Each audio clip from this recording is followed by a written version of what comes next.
Neraka Allah Ta'ala cipta dia gaung. Luas dah ustaz, luas tak payah terbayanglah keluasan. Saya cerita tuan-tuan macam ni.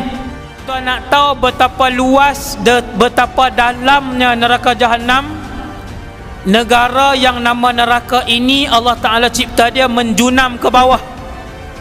Negara yang nama neraka ini Allah Ta'ala cipta dia hitam dan panas, gelap dan panas. Neraka yang Allah Ta'ala ciptakan ini, kedudukan dia ataupun bumi itu kesemuanya membawah. Sehingga kan pada satu hari Nabi dengan sahabat mendengar bunyi dentuman yang kuat.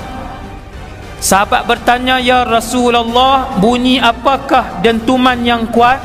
Nabi pun jawab, wahai para sahabat, bunyi dentuman yang kuat itu adalah seketul batu besar yang dilemparkan daripada pinggir neraka Jahannam, baru tadi jatuh di dasar neraka Jahannam.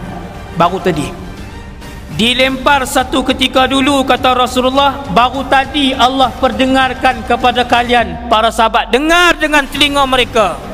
Nabi kata batu tu baru jatuh tadi, dulu dibaling. Tuan-tuan boleh bayang betapa dalamnya neraka.